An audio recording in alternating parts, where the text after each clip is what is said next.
Sports reports, no gimmicks, no clowns. 2-5, Mr. Logical, we run this town. Real talk only, no chasing, no doubt. From the east to the west, it's the order we shout. Mic check, lights flash, game time, stay ready. 2 vets in the zone, keep the pressure real heavy. Big hits, big plays, yeah, we breaking it down. Truth rings in your speakers, every word is the crown. From the north side hustle to that southern flame. Midwest grind, west coast of the game. Sports talk kings, yeah, we wear that crown. Turn it up, let them know it's about to go down. Sports reports, no gimmicks, no clowns. 2-5, Mr. Logical, we run this town. Real talk only, no chaser, no doubt. From the east to the west, it's the order we shout.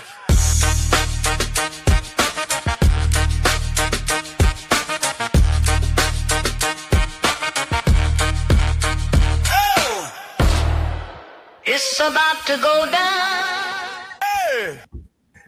Yes, it is Tuesday night. The sounds that you hear in your ears are Sports Reports as ordered. Mr. Logical, the world famous, world renowned. You're representing everything Jersey. You know what I'm saying? Except for, I don't think he repping Newark, but, you know, that's a whole nother story. And then down here in the Alamo, you so know, good out here. You know, do us a favor out there tonight. We're going to be talking about the NFC North, probably the toughest division in the whole league to make a prediction about. At least for me, it was. You know what I'm saying? But like, review, subscribe, share, rate, do all the free things, do all the good things. Appreciate the effort to make something out of this mess of a division. You know what I mean? Liquid Death in hand. Check out Say Less, Say More Thursdays. We are everywhere that you get your podcasts. You know what I'm saying? Let's get right to it. So, Mr. Logical, this division is nuts, as I said in the intro, because, you know, all 4 teams finished with a winning record last year. The Bears won the division, even though they only went 2-4 against the rest of the division. You know, the Lions finished last and went 2-4 against the division. And then you had Minnesota and Green Bay both go 4-2 against the division. So, SEC style, right? Is this the best division in football?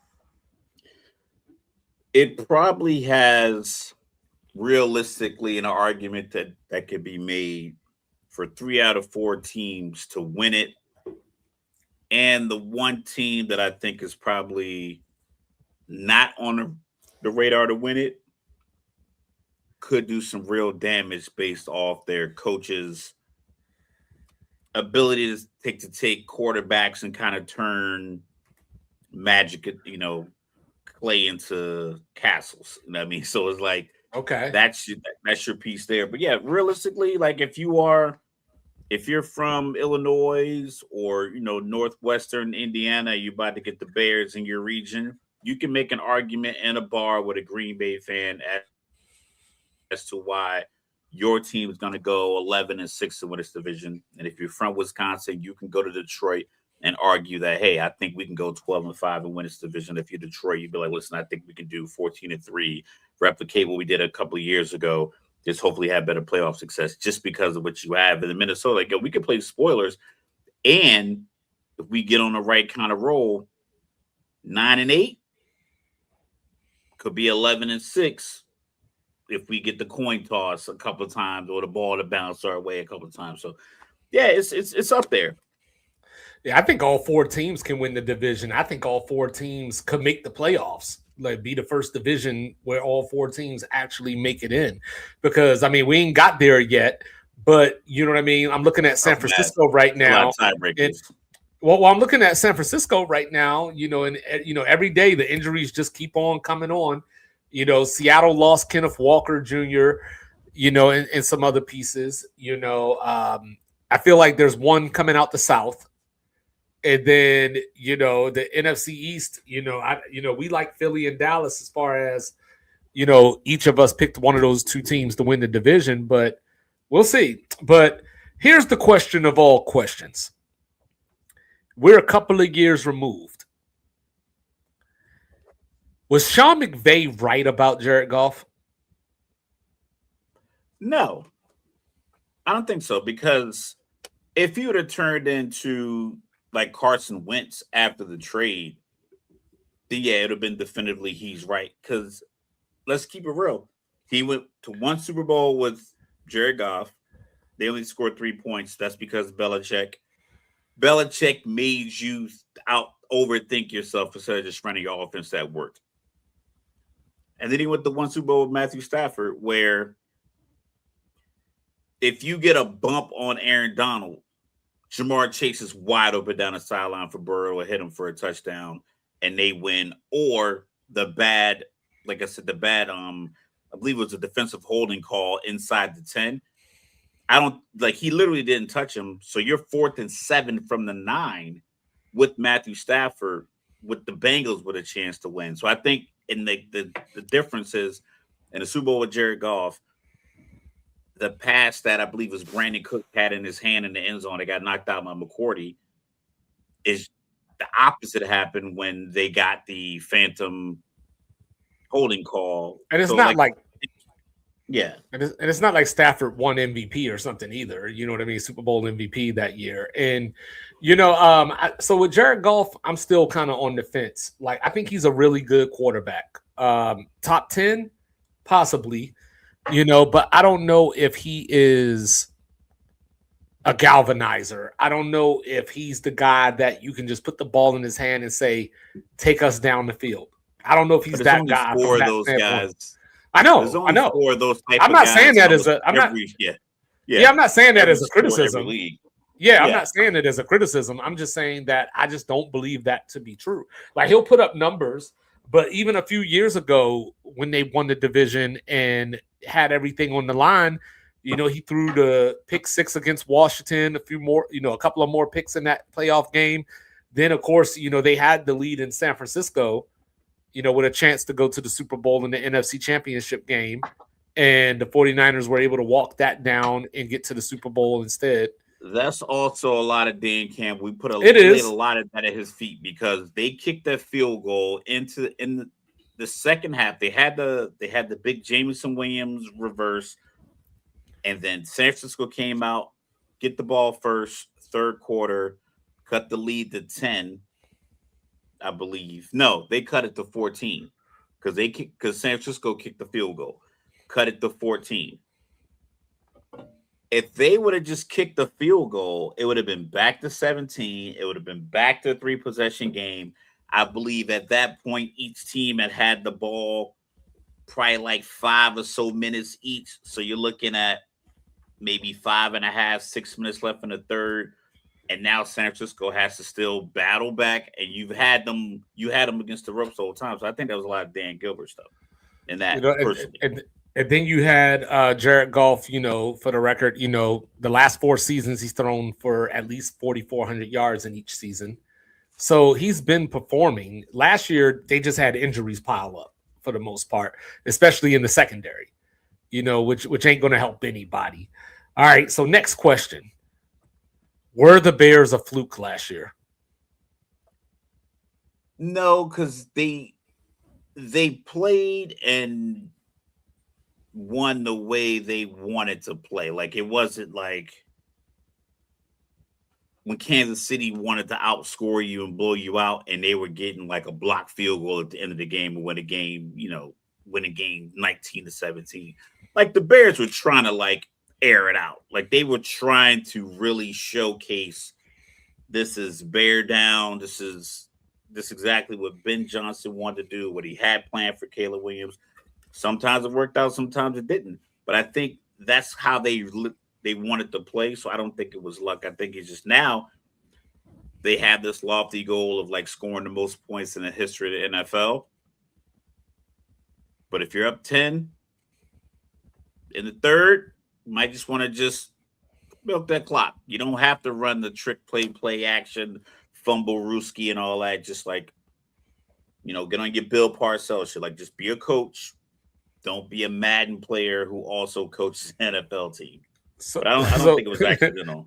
So this year is a good test for these theories. Are they a fluke? Were they a fluke? Because they led the league in turnovers last year, forced turnovers, but the 3 people that were responsible for the majority of those turnovers are gone. So now we get to know, was it those players or was it a philosophy and culture that, because some teams are just adept to forcing turnovers. It doesn't matter who's there. They're like, you remember back in the day, Peanut Tillman with the punch. And there's just certain players and certain teams that do revolutionize football. Yeah. So we're going to see if the Bears were made up of those guys or if they can continue it without those guys. Next. Why don't you like Kyler Murray? It's not that I don't. I just don't like.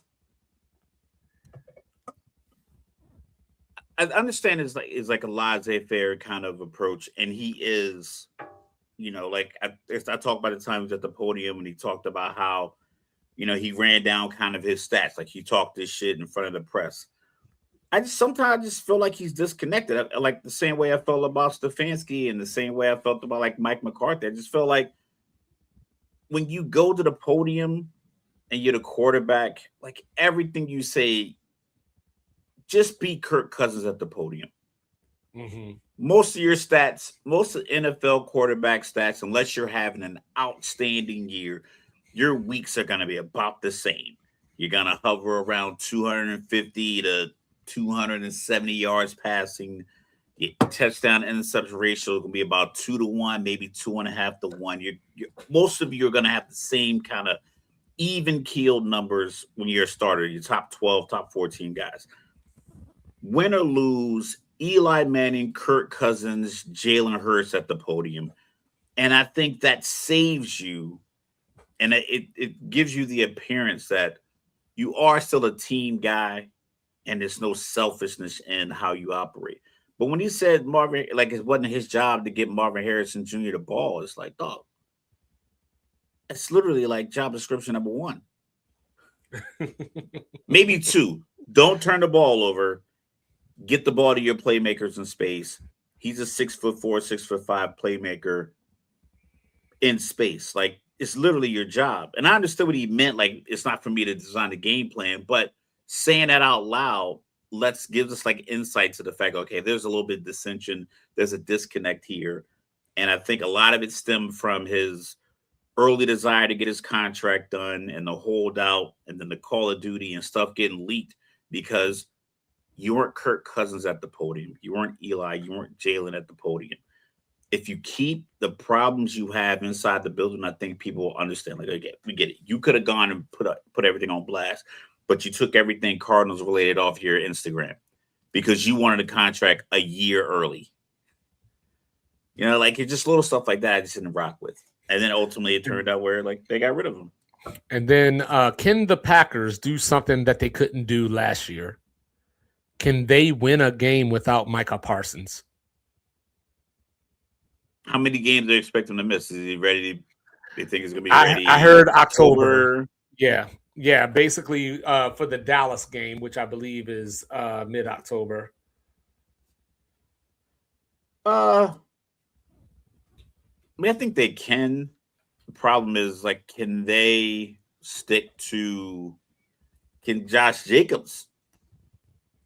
Well, get to the point where he's ready to go because I know, I guess he's inching back to being ready. But it seemed like games like we talked about the Baltimore game. Like, granted, I don't, I'm not a gambler. We're not advocates for gambling. But I had a 3-leg parlay that was like Christian Watson touchdown. I think it was like Zay Flowers touchdown, and I needed like a Josh Jacobs touchdown or something like that. And I was like, okay, I got 2 out of 3 in the first quarter. I'm straight. And he just didn't look good that game. And I think that was kind of foretelling of like how the rest of the season went. The thing about that, though, Mr. Logical, is that we can't forget he might be facing a suspension. You know what I'm saying? Because he has some domestic violence stuff, if I remember correctly, going on as well. So, you know what I mean? So we got to see if he's even going to be there week 1, for example. But so before we get into the actual teams here and actually talking about this stuff, last question. Looking into your crystal ball, is Matt LaFleur the coach of the Packers next season?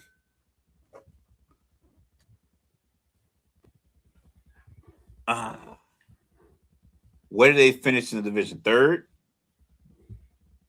Last year? Is it? No, I'm talking Or about you're this talking year. about right now? If Okay, you're yeah. predicting Well, that's the 10 thing. and If 7 finishing third third might place finish finishing get you the in playoff. third, they could still get to the playoff. Yeah, they could. Yeah, I think a 10 and 7 third gets you in with going into week 18. You're 10 and 6, and you and Detroit are battling for who's going to be 11 and 6, who's going to be 10 and 7. I think that gets you in. But if you shit the bed with some of these early games, like hypothetically, you lose a bad game to Atlanta at home, Yeah, don't do that. or God forbid you lose at the Don't Jets, do because that. Jameis Winston had him on the ropes last year until like somebody lost the ball in the air on one of Malik Willis's passes, and they Yeah, had that a game went to touchdown. overtime. Yeah, that's what I'm saying. So it's like long as you beat the team you're supposed to beat. The middle of the season, like they have a tough stretch where I'm predicting maybe potentially 4 losses in a row, but I could be swayed to go to 3. So like, All right, we'll get there. As long as they can avoid that trap that I have kind of set in the schedule, then I think he'll be all right. Well, Sports Reports is ordered. We start with the winners. So let's talk about the Chicago Bears. So they won their first division title since 2018. I mentioned they finished 2-4 in the division, even though they finished in first place. They got swept by Detroit. Way to go, Ben Johnson. Chicago and Detroit were 2 of the most injured teams in the league. So it made what Chicago did even more impressive, considering that. Per Warren Sharp, since 2022, the Chicago Bears lead all teams in penalty yards. And not only that, but by a whole 211 yards over the New York Metropolitans. So where you get into some of I can't remember. So where you get into some of that fluke stuff that I was asking about, right? They won 7 score games last year. Obviously hard to repeat that. Out of the 33 turnovers that they forced, 15 of them were forced by 3 players who are no longer on the roster. They were 23rd in total defense. So we talk about Tampa Bay and the Sammy Sosa style of play where it's either a sack or you move the ball up and down the field on them. That was the Bears. They either turned you over or you were going up and down the field. Remember that game against Cincinnati that they came back and won? They gave up 42 points in that game. So that's where I start to question the Bears a little bit. Then on top of that, they had Drew Dahlman, their starting center, just decide to retire. 27 years old. You got DJ Moore gone, even though that could be a good thing because from our vantage Moore point, was gone a year and a half ago. He was gone when he walked off the field mid-play. Right. And, he's in Buffalo now, but Roma Dunze, dropped some passes last year. He wasn't exactly up to par. Luther Burden is hurt right now. He's expected to be back, but, he's hurt at the moment. So it just makes you wonder. And just for those of you out there that like to talk about these things, Caleb Williams fell about 58 yards short of 4,000 yards, becoming the first Bear quarterback to ever throw for 4,000 yards. Mr. Logical, how do you feel about the Bears this year? I feel of the 3 teams I think could win the division, they are probably the most likely to finish third. Okay. Like you said, the 7-1 score games, we talked about that a few years ago when the Minnesota Vikings I think they had like a 13-4 season with Kirk Cousins, and they won like 7 or 8 1-score games. Came back, some injuries happened. I think he popped his Achilles, and it just looked a lot different. I do think that the confidence that Ben Johnson has in himself, first and foremost, and the offense that he designed, and his expectation of Caleb Williams to be able to execute that offense, I think that won't waver. So being down 24-13 with 8 minutes left, I don't think they would panic. I think they just kind of. I think the offense would know, like, listen, we go out here, we get this touchdown, we get this 2-point conversion. Defense, you get us the ball back. We're going to go down at a minimum, tie the game, probably win it. I think they believe that because I think the confidence kind of resonates and permeates throughout the building. The problem is, if you look at their schedule, let's say they start at 2-0. Yeah, I think so. They get a game. They get the game. Philly. I think they start 4-2. But the Philly game can be tough because we don't know what Philly looks like. We don't know if Philly's going to get back to how they played when Jalen Hurts was before Jalen Hurts got his money, because that's where they're dangerous. Control the line of scrimmage. We talked, like you said, if the Bears didn't turn you over, you were moving the ball. Yeah. And the last thing you want to be is a team that's watching Saquon Barkley come downhill. No, I think don't forget. I think this is one of those games too, because remember, the Bears ran for 281 on them in Philly last year. So, like, I think Philly's going to be house of fire that game. That's their first loss that I got them taking. Like Saquon's looking for Adrian Peterson's record kind of game. So that's something. But like I said, by then they're 2-1. You get your tough game early. You said they were 2-4 in division. They can't go out and lose to like Detroit. And looks like we're tracking it down. Detroit, the first Detroit game. The first Detroit game is week 12. Week 12. Yeah.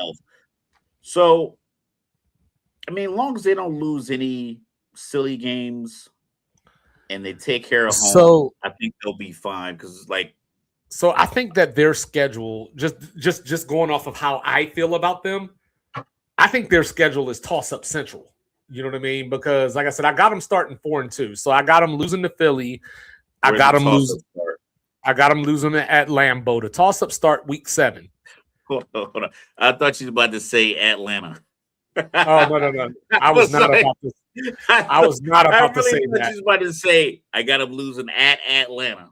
No, I was not about to say that. I was not about to say that. 2-5. No, even I don't have no, I got them losing at Lambeau, and then after that Atlanta game, I think they got 3 before the bye week. All 3 of those games are toss-ups. Like New England, Seattle, Tampa Bay. Yeah, so New England you might like just because it's at home, right? So like if it was at Foxborough, maybe I feel a little more confident about New England, but it's at Soldier Field, so okay, but still toss-up. You got to go to Seattle. If you're playing Seattle at home, I'd probably pick you. But that's a tough place. Obviously, I don't have to get into that. That's a tough place to play. You got 10 days. You got 4 days after you. Like I said, I'm probably going to be at that Falcons-Bears game. Shout out to my boy Rob the Mexican out of L.A.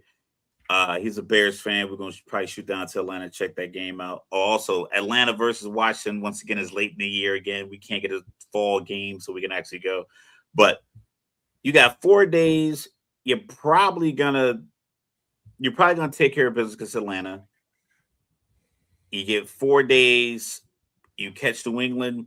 Maybe they're in their Super Bowl hangover by that window, where they're sitting at 3, or just the road teams don't typically do well on Thursday Night Football. Yeah, and like I said, you're gonna have. I don't want to say an easy game because it's NFL, but you're gonna have a game where you might be in control very early in the third, like where it's like, okay, we got this game wrapped up, and you're just kind of looking forward to Thursday. And then coming out of the bye, I think they get New Orleans. Then they get that first game at Detroit. But then there's another toss-up, Jacksonville. What's Jacksonville going to be at that point in the year? Depending on the weather, because, that's a December game, so maybe the weather helps you out. They go to Miami, who's probably going to be the worst team in the league. They go to Orchard Park. Then they go Green Bay and Detroit, both at home, back-to-back, and then they close at Minnesota. So all things considered, this could be a 12-5, 11-6 team if everything clicks. But I got questions, because I talked about the receivers, but they do have Colston Loveland and Cole Kmet at tight end, so you like both of them. The running game, should be up to par, provided that the offensive line doesn't take too much of a step back. But on defense, they didn't add anybody next to Montez Sweat. which I think would have helped them out if they had somebody on the other side of him. He had the best year of his career last year. They had Javon Dexter, who showed a little potential. Tyler Booker, finished with 4.5 sacks in his last 6 games. So maybe you're counting on a continuance of that, where maybe he showed some signs and comes into this year ready to rock and roll. They had Tremaine Edmonds, who's gone now, and but they brought in Devin Bush to replace him. So if nothing else, they got faster, and they got another guy that could get into pass coverage. In the cornerback room, can Jalen Johnson and Kyler Gordon stay healthy? I think that when Jalen Johnson's healthy, he's a top 6 or 7 corner in the league. You know what I mean? Yeah. So if he can stay healthy, cool. But I brought it up, right? Kevin Byard, Jaquan Brisker, Nashawn Wright, gone. And Byard and Wright in particular were standouts last year. Byard was forced turnovers, and Wright gave them another corner that could play semi-lockdown defense. So we might have to see Cam Lewis. He came in from Buffalo. We might get Malik Muhammad, a rookie out of Texas. He's 6'4", 4'4", 240, so keep your eye on that. But Byard and Wright had 15 of the Bears 30, or they forced 15 of the Bears 33 turnovers last year. They drafted Dylan Thieneman out of Oregon at safety in the first round, who a lot of people like. He can fly around the field as well. Kobe Bryant just got hurt. He had the combine showcase that was like, hey, let's look at this guy's film again. Yeah. Kobe Bryant is hurt now.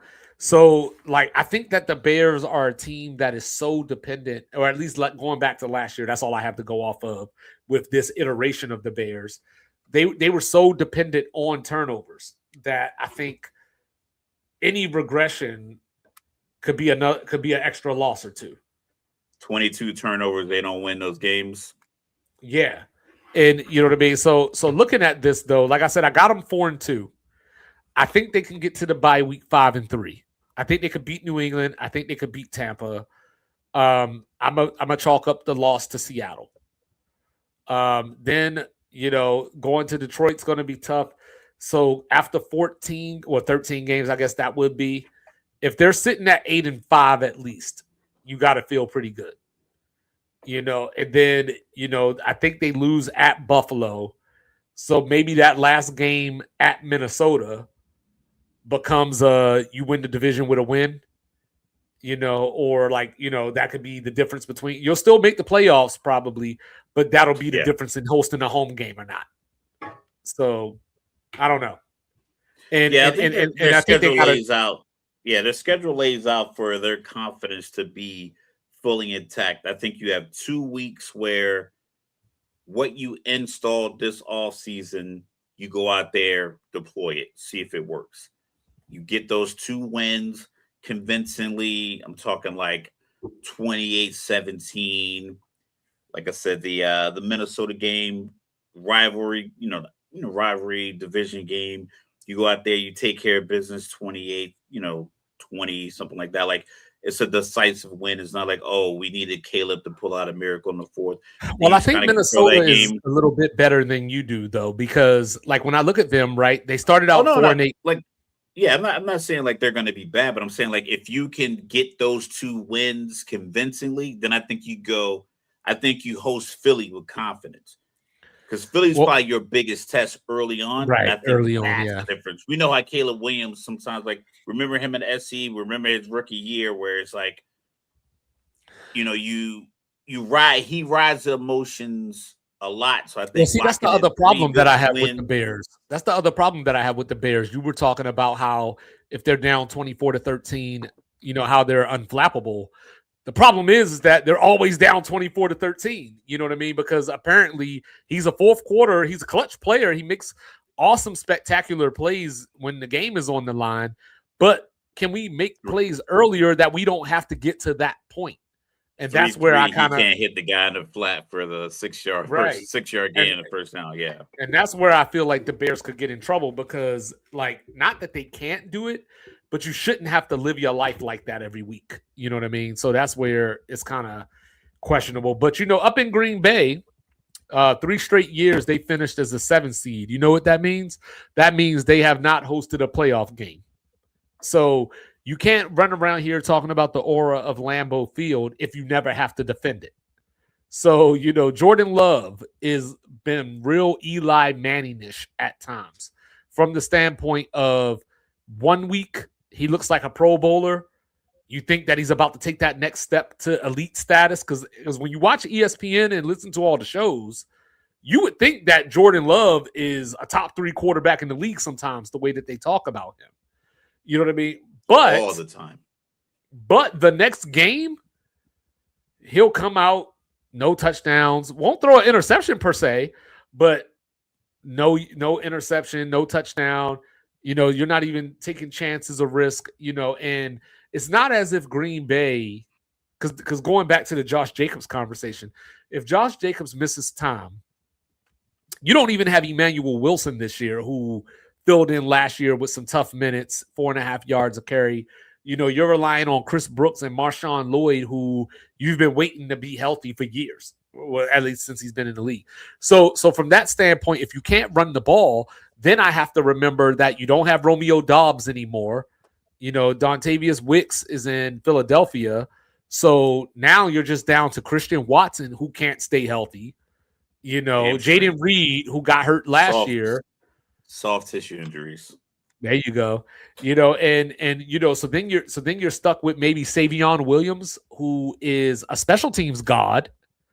But you might end up in a position where, and this will make Mr. Logical smile, you might end up in a position where he's a receiver, but you're playing him the Cordarrelle Patterson role.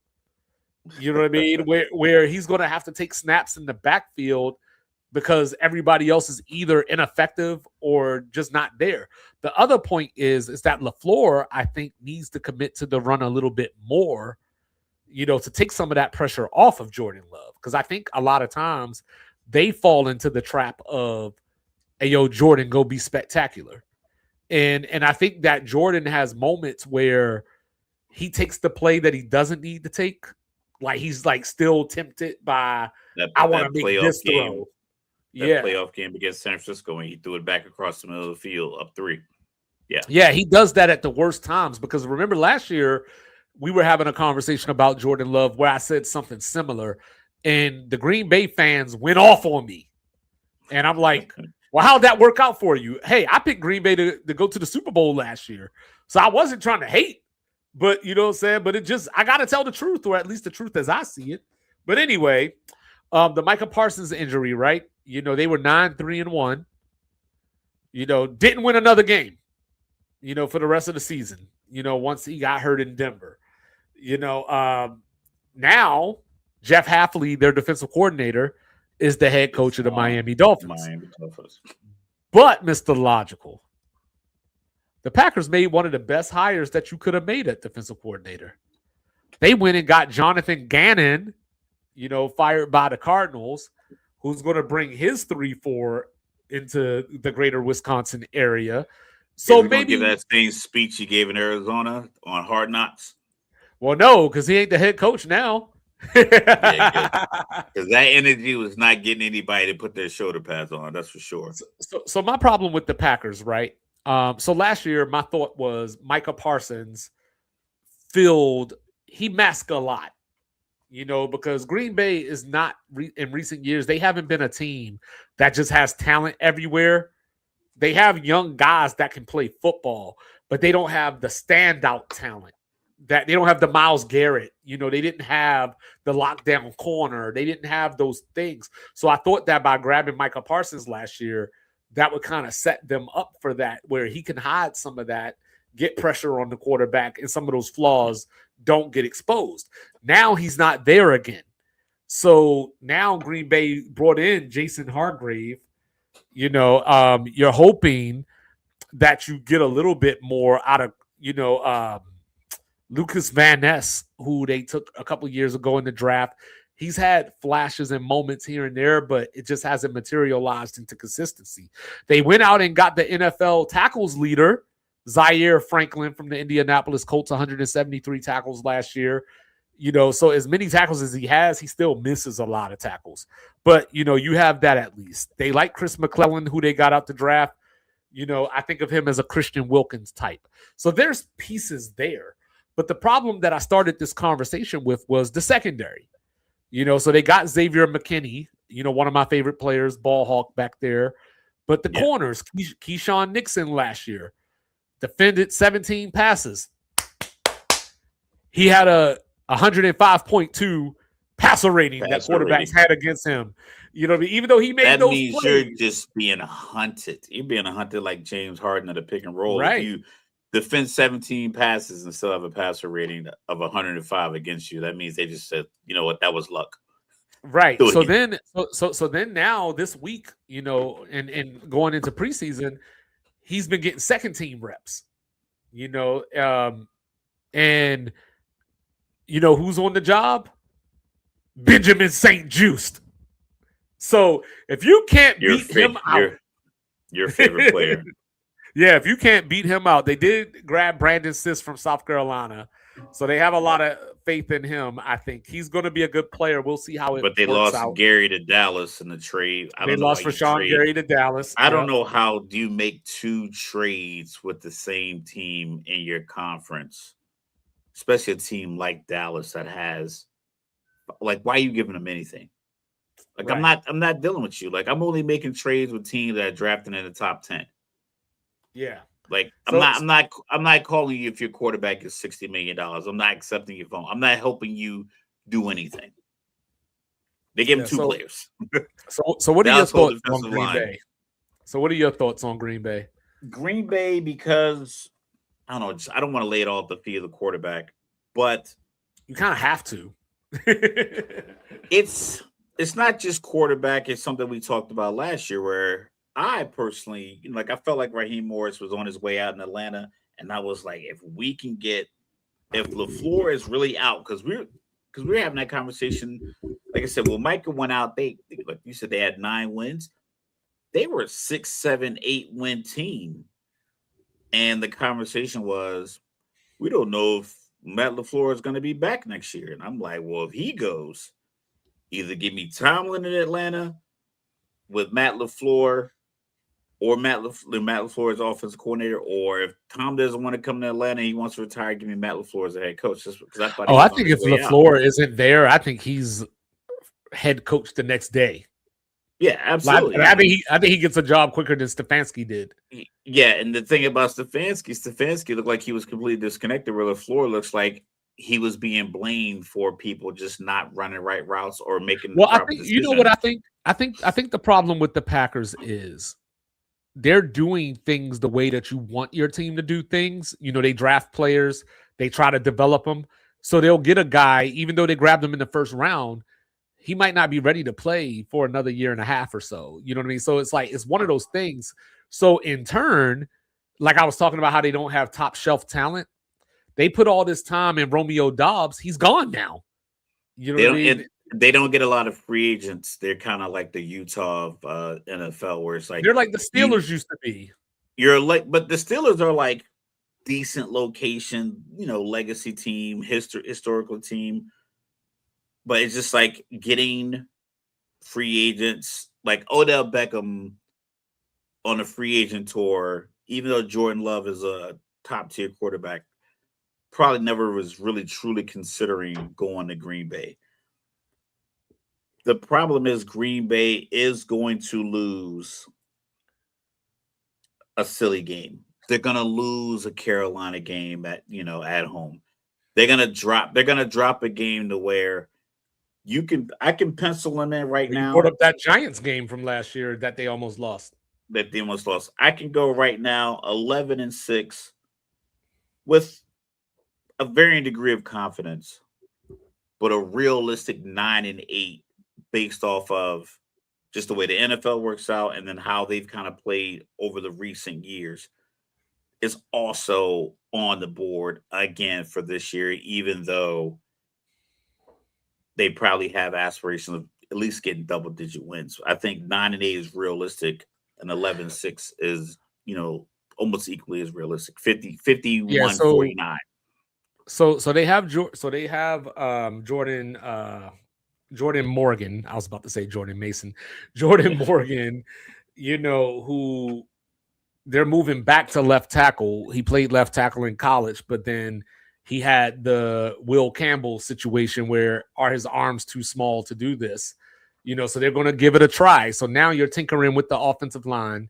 When I'm already having questions about your quarterback, I'm already having questions about can you run the football? So like this was a 1-year thing. When I said last year, I thought the Packers could make the Super Bowl.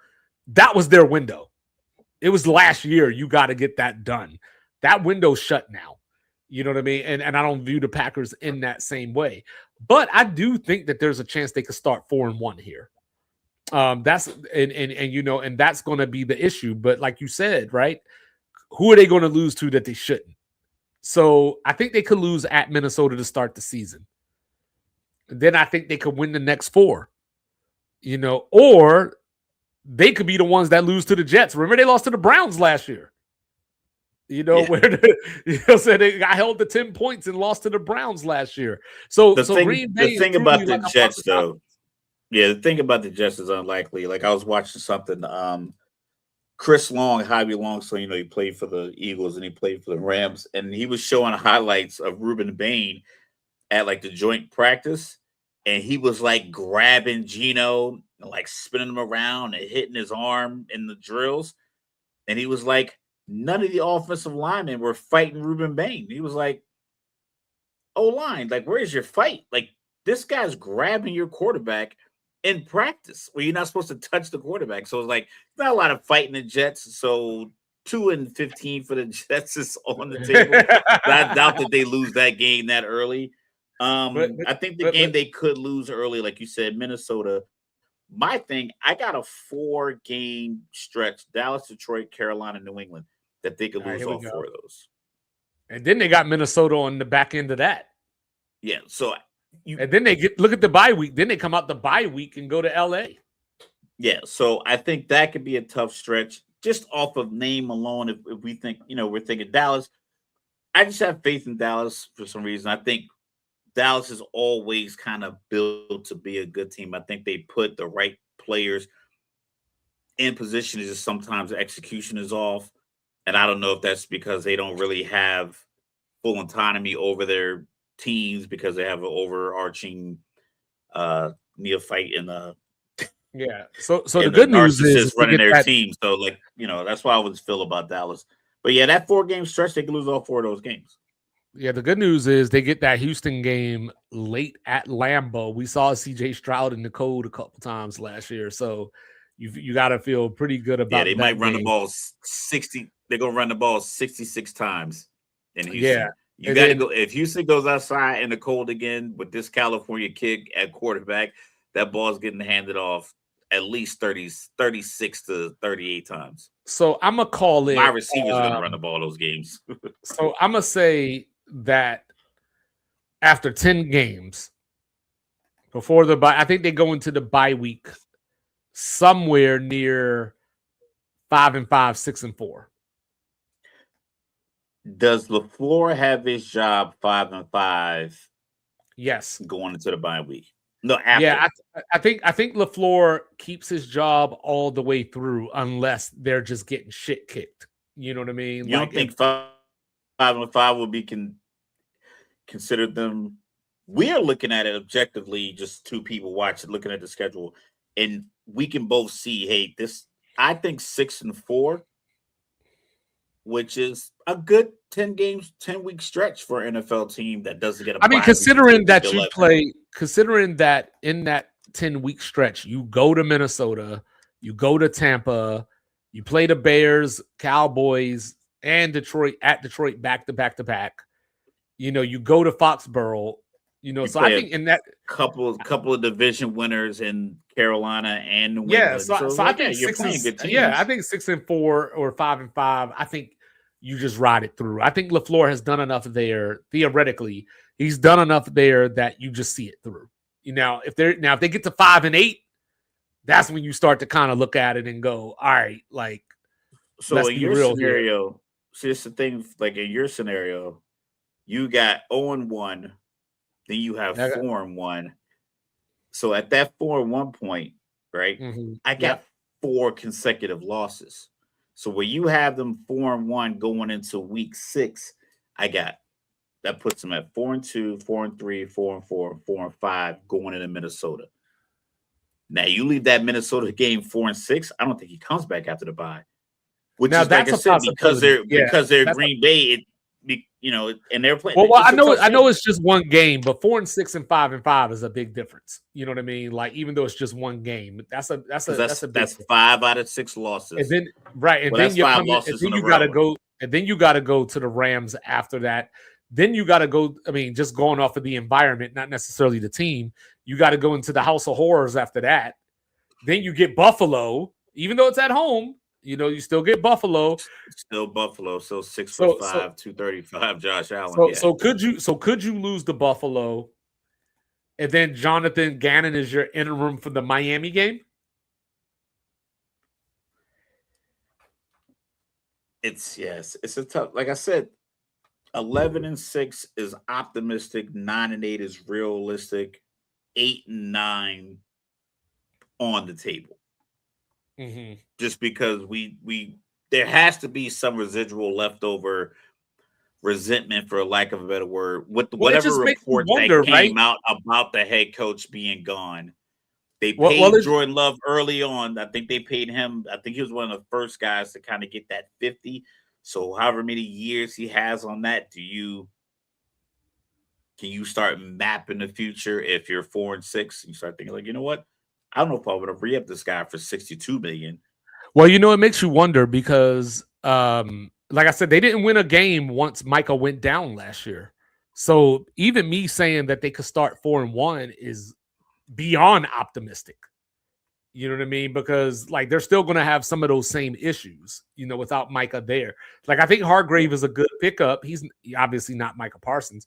I like the Zaire pickup. It's just going to be like the good news is early in those 4 games, you're playing against Geno Smith and either Tua or Penix for 2 of those games. Yeah. So you're playing against 2 teams that will not be able to control the line of scrimmage or the clock, and they probably will give you multiple opportunities. We never know what the temperament could be in Tampa Bay. Right? Is Vita Vea going to be playing yet, or is Baker?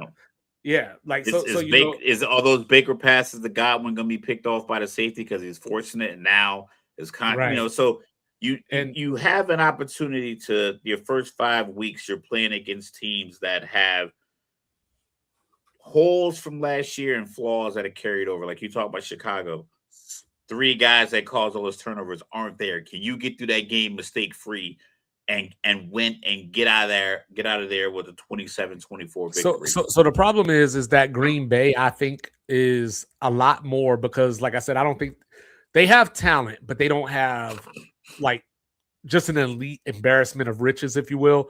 So they don't have an elite group.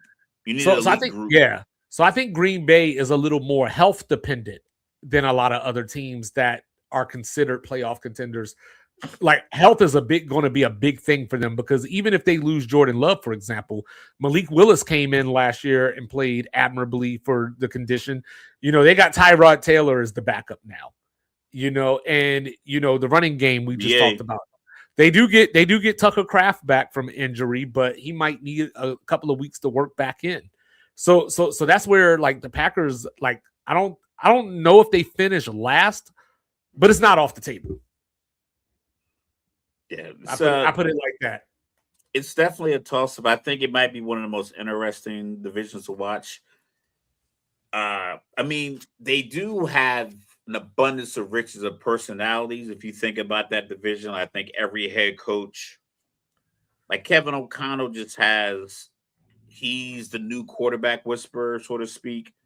If you think about how he kind of developed, they reinvented Sam Darnold. Now Sam Darnold's a Super Bowl winning quarterback, and how he's done it with this revamp.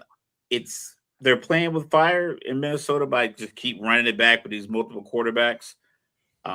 But yeah, it's a tough which look. is funny because that's the team that I'm going to talk about next. So, we've been Minnesota friends for a long time. So yeah, it just naturally.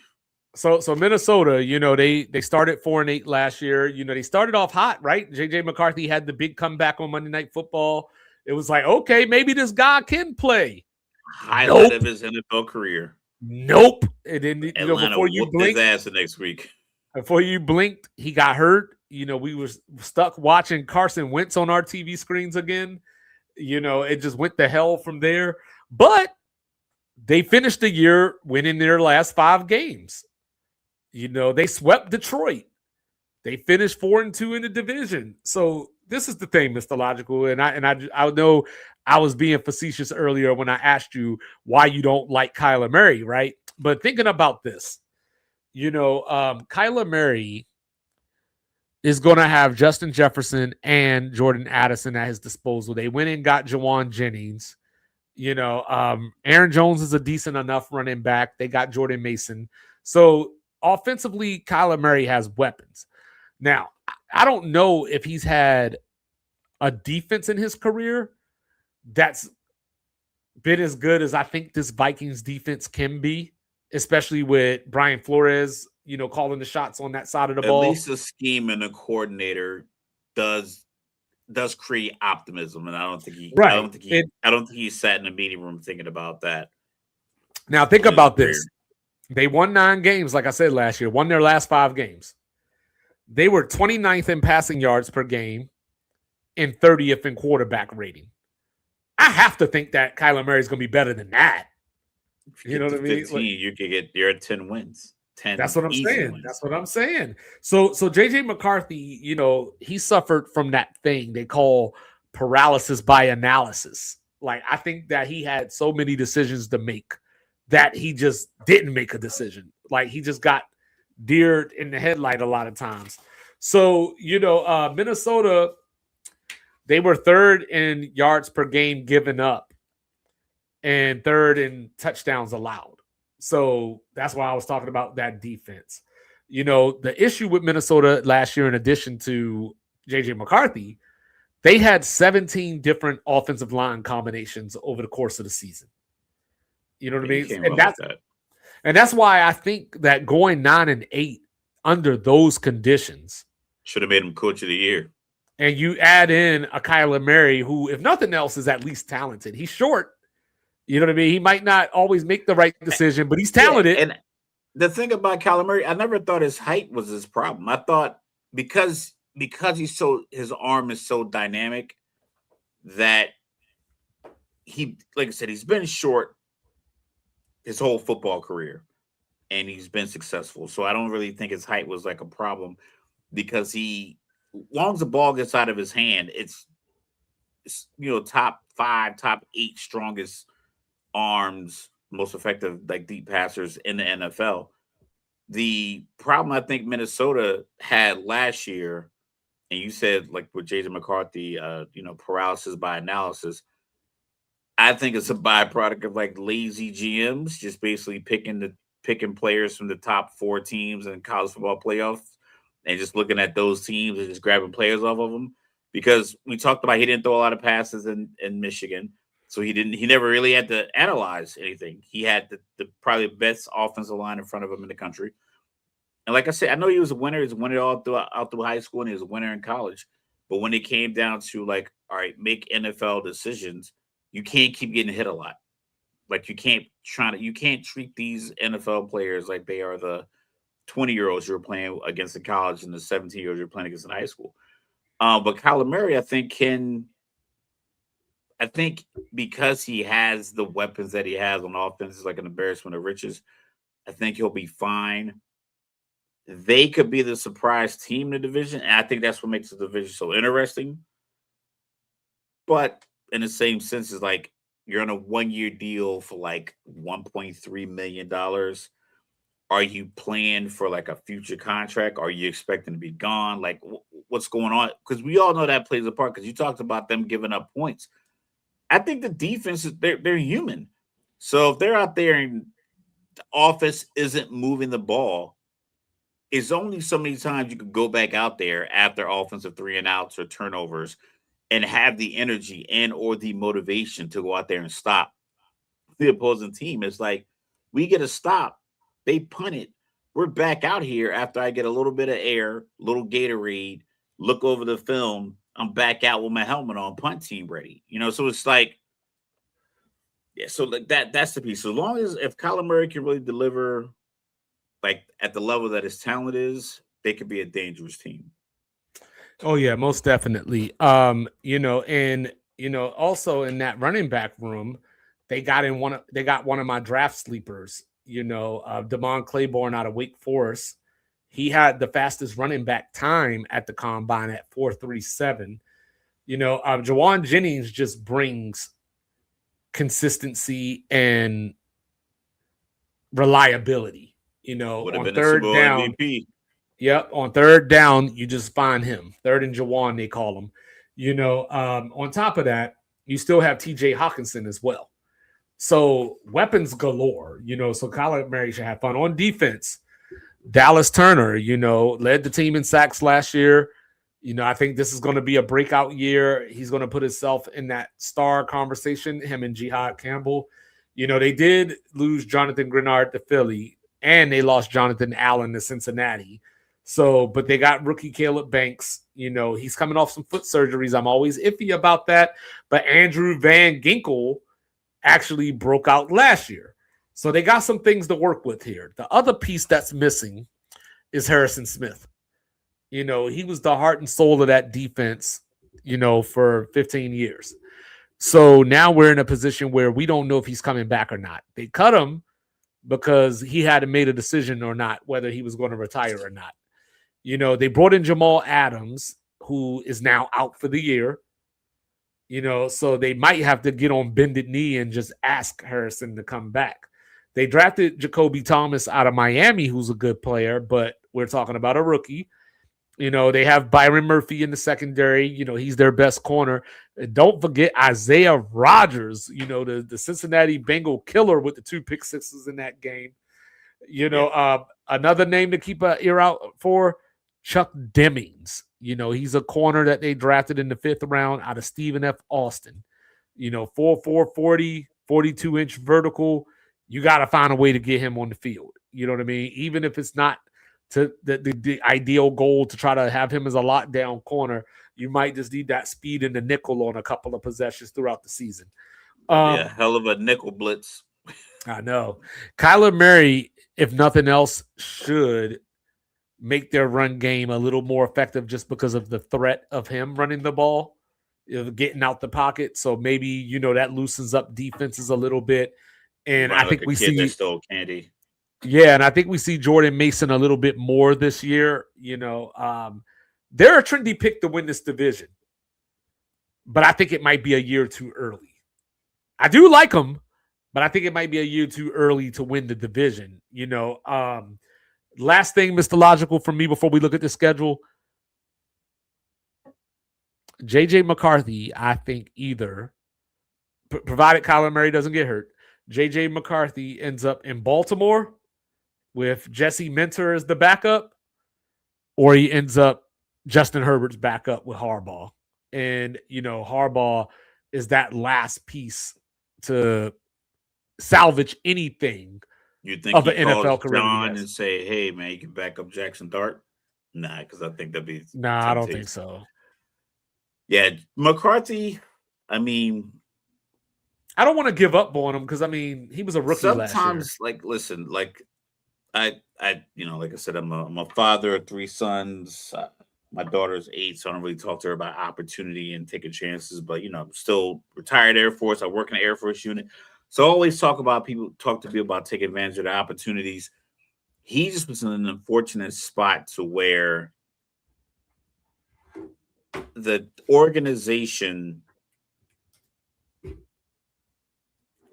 just really, they nailed it with the coach. And the coach made every quarterback that had a little experience look greater than was previously put on tape. So the narrative was kind of levied upon him like, oh, if he can turn Kirk Cousins and Sam Darnold into this caliber player, what would he do with the national championship winning quarterback? And I think the opportunity to grow didn't really work, but also you got to be available. So that's tough for him. The backup role, I'm not sure he's wired for it. The early interviews and conversations where Kyler Murray's learning. Now you kind of been pushed out of the place that drafted you number 1 overall. So when he went to Minnesota and they had the press conference, he was like, "Hey, I do what I can to help JJ out, blah, blah, blah, blah, blah." Then they go to JJ. He's like, "Listen, he's a quarterback. I'm a quarterback. He sits on his side of the room. I sit on my side." It's like, that's different than what Kyler said, because Kyler said you guys are working together. So there's a maturity piece. There's an ego piece. So Harbaugh, the California Harbaugh, might be the guy that can really help him. But, I mean, short of, if you're looking around, what team is looking to transition to a new QB? He might have to do the Carson Wentz thing where you're just a backup. You go to Cincinnati and learn a little bit. You might have a shot in Cleveland, because Cleveland's getting everybody a chance to throw the ball around. But it's tough, but like, it's opportunity. It's like, when you have the opportunity and you have competition and people on your heels, you can't squander it. And I think he did that by just not being available, not throwing the ball away, taking hits, stuff like that. So first 5 games, what you got here? First 5, because I'm not optimistic about them, I got 2-3, 0-3 to start, with 2 divisions and then at Tampa Bay. So 2 division games you lose, and then you go on the road. I got you 0-3. Just because I think they get Green Bay to start out. I think 3-2.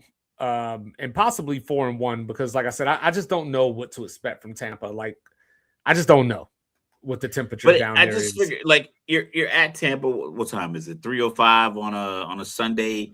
Yeah. Like, I just feel like, because the NFL, we talk about the spread. A spread of like 3.5 is common. 4.5, 5.5, 7.5 feels as like, okay, that's a definitive. They think this team's gonna win. I have a feeling that Minnesota game at Tampa Bay could be like 4.5, maybe 3.5. But it's because it's at home. I got to give the edge to the team that's already kind of intact, with the philosophy that works in a group that's kind of like already operating as smooth as possible for an NFC South team. So I'm gonna take your possible Green Bay 4-game losing streak, and I'll raise you a Minnesota possible 4-game losing streak. Where are we looking at that? Because I don't have that. 8 through 11. 8 through 11. We got. Yeah, I think they beat the Colts. Then they go to Ford Field. They play Buffalo the week after. But then again, Buffalo road games, Monday Night Football. We saw what happened down in the compressor last year. They go to Lambeau. They're one of those teams that do it too. They just lose this game inexplicably. Yeah. They go to Lambeau. Then it looks like they play San Francisco. Maybe that's overseas. I see the asterisk there. What we got? Is that the Australia game? It could be. It says neutral location, but you know what I mean? So I think they could lose all 4 of those games. You know what I mean? Then you got Atlanta and Carolina. Indy, Detroit, Buffalo, Green Bay is a 4-loss. No, I got Detroit, Buffalo, Green Bay, San Francisco. Oh, okay. So yeah, I got that kind of penciled in at. I got a win at Detroit, just because I think Detroit's they're gonna fumble the bag. And Minnesota did sweep them last year, so it could be one of those we got your number situations. Then I got a loss at Buffalo, loss at Green Bay. I don't know. Listen, I have zero idea if there's a correlation between wherever they practice and the injuries, but it's definitely in the minds of the players, and it's in the universal atmosphere of the league that whatever's going on in San Francisco is adversely affecting them and creating more injuries. So I think that kind of lends the view their season through. There's a Brock Purdy game that he won't be at. There's a Chris McCaffrey hamstring game that he won't play in. There's a Kittle shoulder game he's going to try to battle through. It just feels like San Francisco is kind of primed for one of those stretches of where, once again, this year, like the last few years, they are out. They're running Mac Jones out there, and they got some guy they got in the 7th round or undrafted rookie that's going to be starting that running back. And this guy they got from Iowa is going to be starting tight end, not named Kittle. Yeah, I just feel like a lot of my picks so far, because it seems like every conference we picked so far, like there's someone who plays the San Francisco game. I'm just flipping a coin because it's like there seems to be something going on with their injuries. And it has been for like the last couple of years. Even that's nothing to do with that substation. They just seem to be injured in crucial positions a lot. Even going back to, excuse me, a game they played against Atlanta at Atlanta a few years back when Jimmy Garoppolo was quarterback, and Atlanta beat them like 35-14 or 21. They were out so many players. And it seems to just be happening for San Francisco. Hell, in the Super Bowl with Kansas City and Greenlaw get hurt, run onto the field. There's something going on where like their luck is just not there. And it's like, I think this might be well, the other part of that is where are we at on Shanahan? You know, he had the bad car accident. How available is he going to be at the start of the season, which could get them off to a bad start. Get a headset to the mic. Just get a headset to the mic. You'll be all right. We'll see. But I think they get 12 and 13. It's the same language. But 12 and 13, they beat Atlanta and Carolina, I think, at home. They go to Foxborough, get Detroit at home, and then you get Washington, the Jets, and close with Chicago. So I got them at 9 and 8. Me too. So yeah. So we'll see. And then closing it out, let's talk about Detroit. Saying the Lions, still finished 9 and 8 last year. Switched out both coordinators last year. They still have Kelvin Shepard as their defensive coordinator this year, but they went and got Drew Petzing from Arizona. So he was the offensive coordinator there and got fired with Jonathan Gannon at the end of last year. So the Lions, they were the anti-Bear. So, they finished with the same division record, but as Chicago was winning, going 7 and 4 in one score games, Detroit went 3 and 5 in one score games. So one more of those, that's a playoff team, right? Jahmyr Gibbs is the man now. David Montgomery's in Houston. So it's all his show. And of course, Mr. Logical doesn't want me to say this, but he can't control me. But New Jersey native Isaiah Pacheco, wouldn't you know he's hurt right now? Yo, listen. Right, Jersey, we in the building. He runs hard. He plays hard. He will bounce back. He's from a state of survivors. You survive out here. You battle out here. You're a grinder out here. He'll be all right. And I think that's a good spot for him. I think, granted, if he can stay healthy, I don't think he has the same like pop and bounce as Montgomery, but I think the juxtaposition of him and Jahmyr Gibbs is perfect. I think the 2 running back system in the NFL, either you have 2 guys that are ultra dynamic that can do the same thing, or 2 guys that give you 2 totally different kind of looks that can't be stopped. So like the Reggie Bush, what's the boy name that they had? They want Deuce McAllister. Was it Deuce McAllister? In New Orleans? Yeah, New Orleans. I believe it might have been. Yeah, so Reggie Bush was your speed, scat back, get into space. And then you had Deuce was your power back, and they worked the same way Lindell White and Reggie Bush worked at USC. So I think they have that contrast. You just gotta get healthy, stay healthy. You can't run through every tackle. Just I always say that Jahmyr Gibbs is what Reggie Bush was supposed to be. And I'll take it even a step further. I don't normally do this. Ooh. But throw me in for Jahmyr Gibbs as Opoy this year.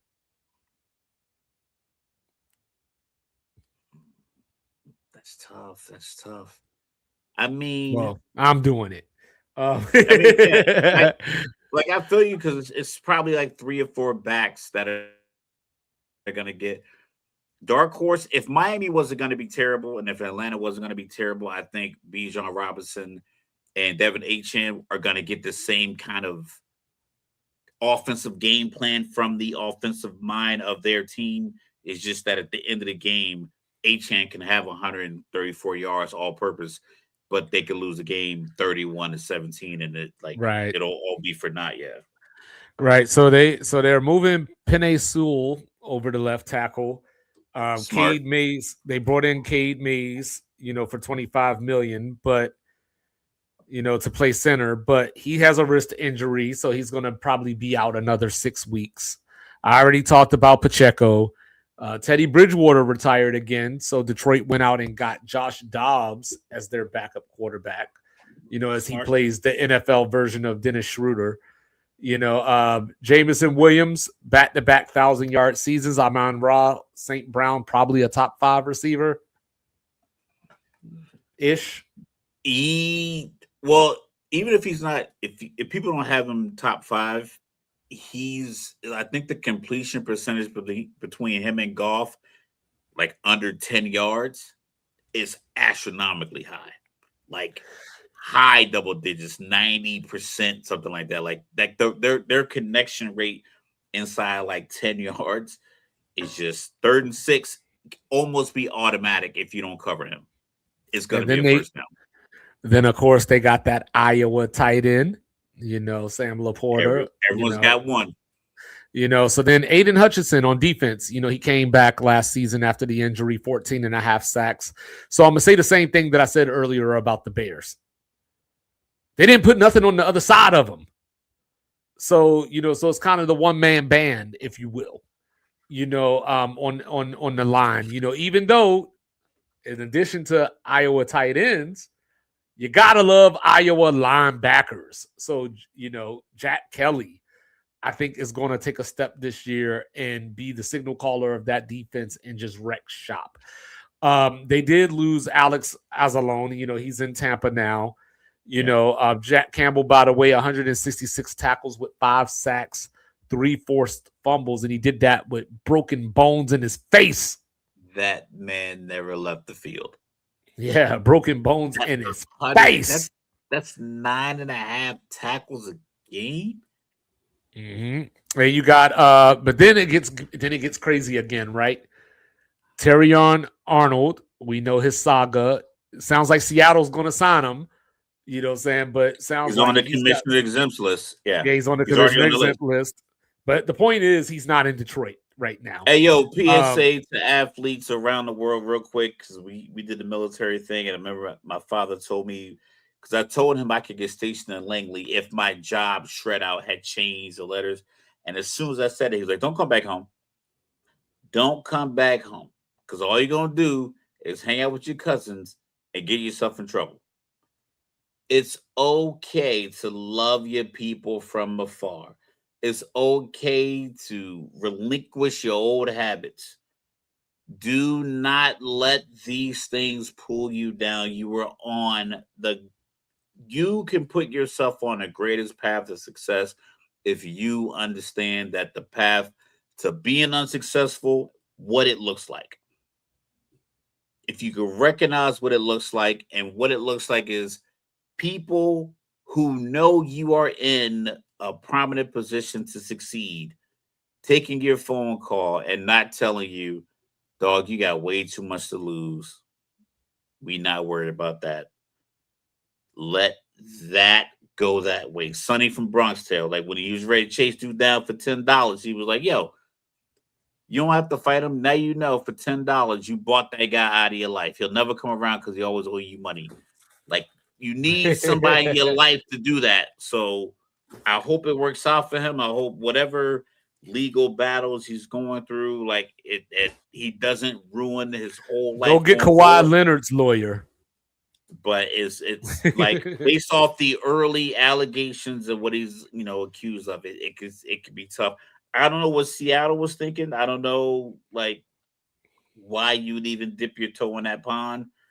But that just seemed. And it's not even like he was playing well, where it was like, yo, I'm going to take a chance on. I mean, he's young. Don't get me wrong, but it's not even like, yeah. But Kirby Joseph, is injured. He's not expected to be there for week 1. Brian Branch had a late season Achilles tear. So, we'll have to see what his status is. Yeah, we won't see him this year. So DJ Reed is going to be the number 1 corner, who I like DJ Reed a lot. I think he's a good corner. Is he a number 1? I don't think so. So now you got to hope that a draft pick from a couple of years ago, Ennis Rakestraw, can come in, and he hasn't shown anything to this point. So you're not confident there. The other corners are Avonte Maddox, Chuck Clark, Thomas Harper, Christian Azian, and Mr. Logical goes, who? So the other question that I have is if things don't go the way that Dan Campbell wants them to, is he going to try to call plays again?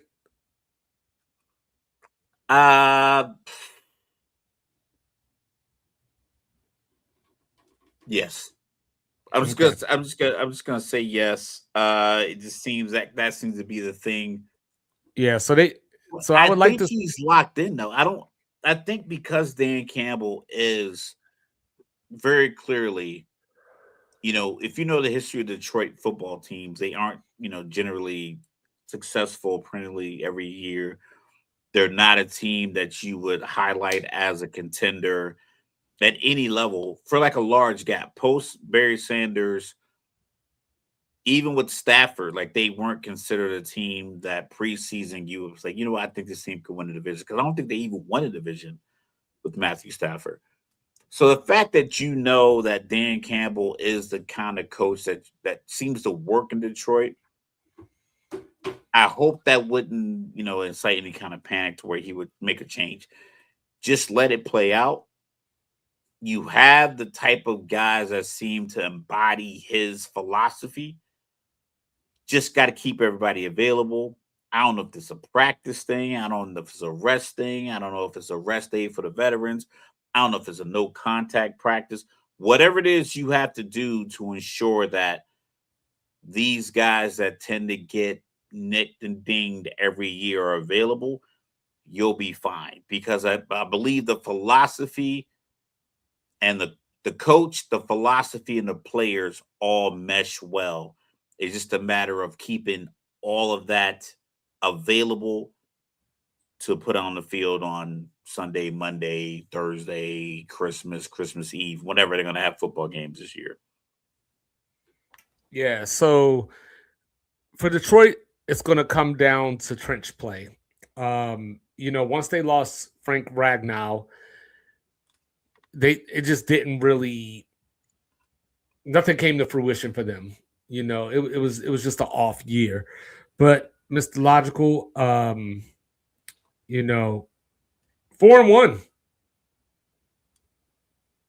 4-1.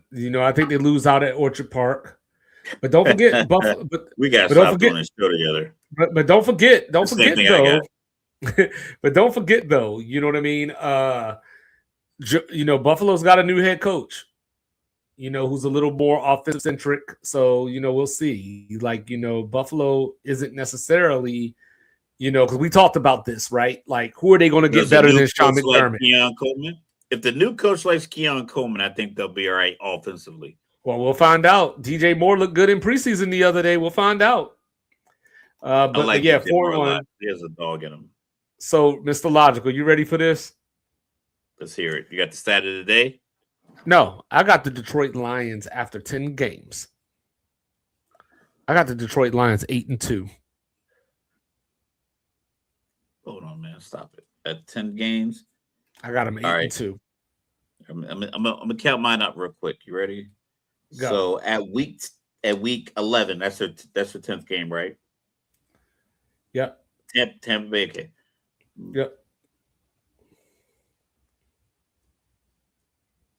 Yeah. I got them losing at Buffalo on that Thursday night. You said 8-2? Yeah. And you got them losing to Minnesota week 8. No. Oh, I got them losing. I got them losing to New England. I got them losing to Buffalo week 2. And I got to losing that. I think that's the flop game. The game that Minnesota, like you said, Minnesota might be good. But if you look at it, you're looking like, okay, who's returning the most offensive weaponry? Who's introducing the new quarterback? If you're going to coin flip, I got Minnesota as that game week 8 that they lose. So I got them 8-2 as well. Okay. Yeah, I got them losing to New England. Neutral site, of course. Then I think, I think that they literally, the way that their schedule sets up, I'm not going to predict it, but this could be a 13-4, 12-5 team. I got a 6-game win streak, so I'm gonna have to be honest. If we spent 25 more minutes on them, I got a 6-game win streak between Miami, New England, Tampa Bay, Chicago, Atlanta, Tennessee. Mm-hmm. If I had to pull one, I would say Chicago at home because it's a division game. Yeah, I like the shirt too. That would be only one of that 5 because 6-game winning streaks in the NFL don't happen like college football does. Mm-hmm. So if I had to pull one, but if you are a New England or Tampa Bay fan, you're like, no, I think they're going to lose one of those 2 games. I wouldn't arm wrestle you over it. Well, the Tampa thing in particular, because Todd Bowles seems to his game plans against Detroit fluster Jared Goff at times. So I could see that, but that's when the announcers say stuff like, he can't really operate with people at his feet. No quarterback. I hate what Dan Orlovsky says it a lot. And he's probably like the main guy who says it. I'm like, there's not a quarterback in the history of football other than a scrambling quarterback who can throw it off schedule and off platform. Doesn't mind a guy at his feet, but he doesn't like it when you move him off the spot in the pocket. Yeah, Tom Brady hated it. Tom Brady would cuss out the running back for not picking up the blitz because he would have to move off his spot. No one likes that. But they always say about Jared Goff, he can't handle when people are around his feet. Yeah, because he can't plant and throw, which is 50% of his job. But I digress. All right, so let's get this cherry on the top. You ready? Yeah. I got Detroit 11-6. Okay. I got Minnesota 9-8. I got Green Bay 9-8. And I got Chicago 7-10. Hold on, let's go back. Chicago 7-10. Chicago 7-10. I got them. Listen, I'm willing to waver on my. But I got 12-5 Chicago, 12-5 Detroit. I'm gonna go 10-7. I'm gonna split the difference. I'm gonna go 10-7 Green Bay, and then 9-8 Minnesota, which I still think is very high. I still think an 8-9 Minnesota is likely, as well as a 9-8 Green Bay without the schedules. That's a lot going on, Mr. Logical. 2 12-win teams in the same division, huh?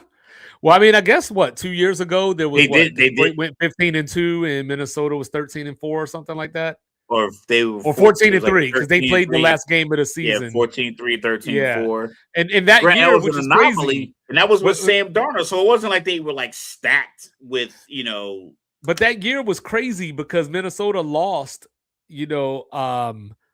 both games to Detroit.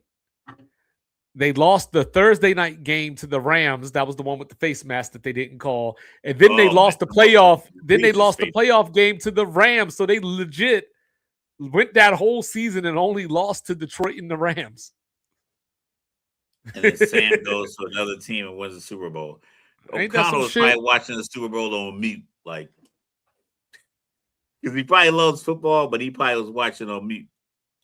Oh, so Rez is the one that doesn't like Kyler Murray. That is a great analysis.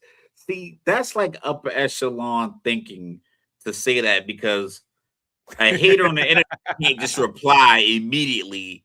You force him to think. Yeah, because he had what? DeAndre Hopkins and Carson Wentz. Is Carson Wentz in that boat? Because Carson Wentz has some studs. No, I think Kyler had better receivers than Carson Wentz. Because he had DeAndre Hopkins before he got old. He's going to have Justin Jefferson and Addison and Jawan Jennings at the same time. He had Larry Fitzgerald. He had Larry Fitzgerald. He did have Larry Fitzgerald. Yeah, he had Larry Fitzgerald. Best hands ever. Pause. Damn, that's something to think about. Because remember, they started that one year 7-1. That the year that he threw the Hail Mary against Buffalo, they started 7-1. Hopkins caught that one. They finished 10 and I think that was still 16 games. They might have finished the 10 last 6. 16 game, 10 and then they got to the playoffs on that Monday night game against the Rams. I thought he made the playoffs another time after 17 games. I thought he had like 11-6 year, right? Did he have He had Harvin Marison. There, people aren't big on him. I'm gonna look it up. Hold on.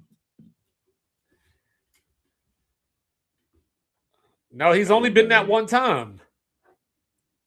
He only made the playoffs that one time. Trey McBride, probably the at least second best tight end in the NFL, if you want to say that Brock Bowers is the best. And only had the one touchdown that year. He had 100 catches, right? He was like the most catches. It was like the Julio Jones year. Like, oh God, I hated that year. You know what I mean? But yeah, that's what I'm saying. That's a good point. I don't think he's a bum though. I just think that he has certain limitations that I think he just has certain limitations. You know what I mean? Like, cause like he has the rocket arm. You remember he came back from injury and won that game in Philly the year that we were like, yo, why are they even playing him? So he has moments. Scored like 34 points on Philly.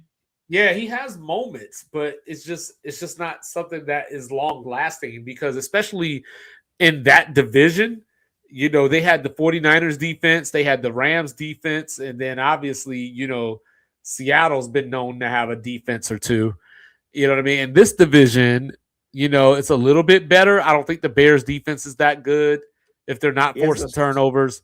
Detroit's got injuries all over the secondary. I think Kyler Murray can play well in this division just based off who's in the division. He has a solid touchdown completion ratio.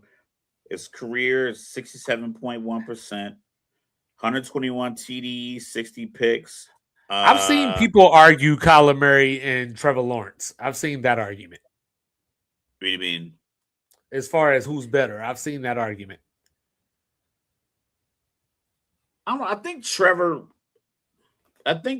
looks like he's I'm trying to get the right words. He looks the part, and he looks like he's trying to execute what the team wants. And I think sometimes Kyler can come off as like a me guy, because he's been so, like I said, that press conference when he talked about like going undefeated in high school, and he wasn't bragging. He just was saying like, hey, I can't make it this far without studying and being prepared and practicing and loving the game. And I understood what he meant, but everything he said after that was like, all right, you got that part off. Now study the Eli Manning podium tape, study the Joe Burrow tape, don't do the Cam Newton thing. Cam Newton had a different way of handling the public because he was a different kind of figure. He was like a superhero. You can't do what these other guys did. And I think he was trying to like emulate a persona that didn't really apply to what he was really giving people. Because if you look at him, he is an average quarterback. 67% passing completion percentage, 2-to-1 touchdown interception ratio. He looks above average because he's undersized. So that's a notch in his belt. But if you really look at like the results based on like what Red said, the amount of people we had around him, this year is a 4,200 yard, 32 to 14 interception kind of year with the weapons that he has. He has to be over 30 touchdowns, less than 12 interceptions. But I also think that there's the value of the legs, especially in the red zone. I think that matters to some degree as well. Let's look at this real quick. Yeah, like that. I think that'll work out in his favor. But when you have the weapons you have, you shouldn't need your legs as much. Because like if you think about a quarterback that wears 15 in Kansas City, the last time they ran a quarterback sneak with him, I believe it was against Denver, he dislocated his kneecap. They haven't called one since. So he's scrambled and he's done his thing, but it's like there's an understanding, like, you know what? You can do legendary damage from the pocket. And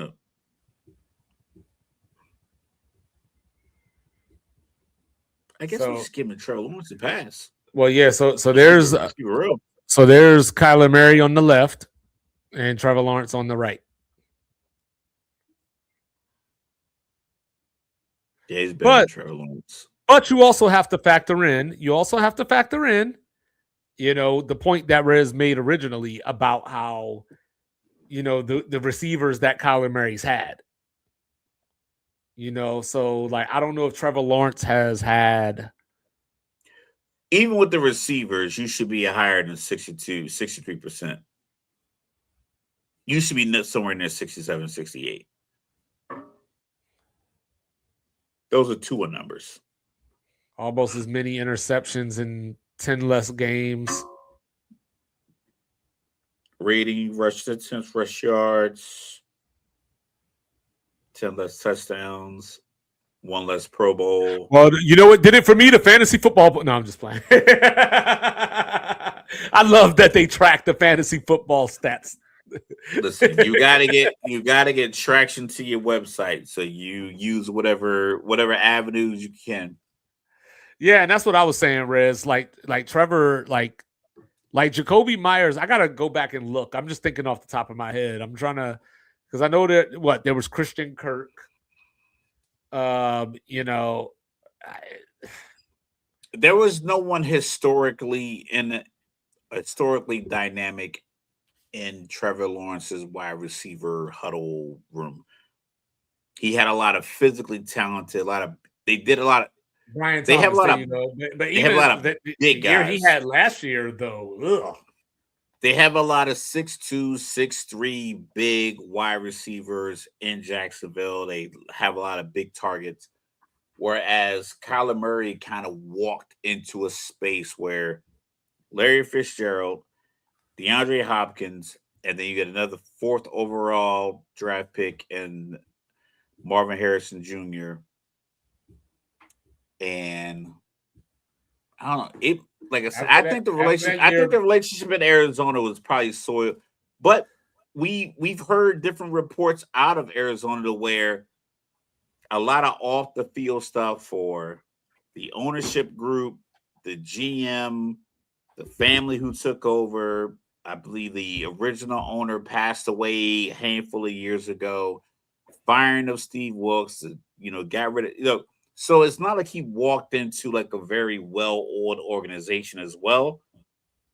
Even though he had the talent, the GM was out here getting DUIs, multiple.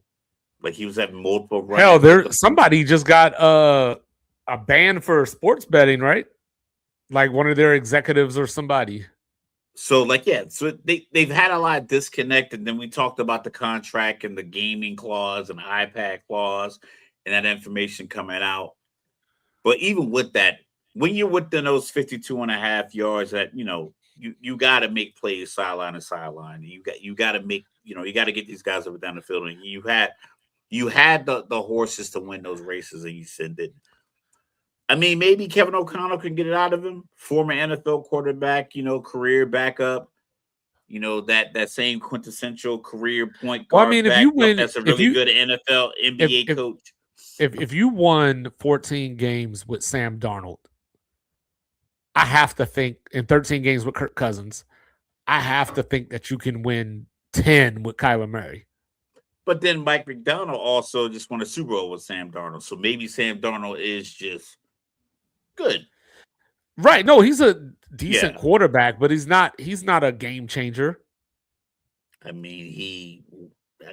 think so. I think he might be. So. I don't want to do that thing. I'm not doing that thing. Trent Dilfer. No, he's not Trent Dilfer, but I'm not doing that thing where you won a Super Bowl, so now I got to tell lies about you. No. I'm not saying lies. Like, for instance, him and Carson Wentz probably were on the same type of trajectory. I don't think Sam Darnold is as good as Carson was at his best. But what I'm saying is, I think they were on the same trajectory. If you evaluated their career, if you just like BTZ package, take the name off, I think Carson Wentz and Sam Darnold were probably in that same kind of space where it's like drafted high. We don't know if it's going to work out. Well, one of them was about to win an MVP until he blew out his knee. Yeah, but the knee is healthy now, and we just kind of realize like, oh, you hold on to the ball too long. No, I know, but I'm just saying, I've never seen Sam Darnold and thought, hey, this dude could win an MVP. Like Carson Wentz damn near won it. I understand that that's part of the initial. Like Sam Darnold might be okay. Is Sam Darnold better than Nick Foles? Yes. Massively better? Enough for me to.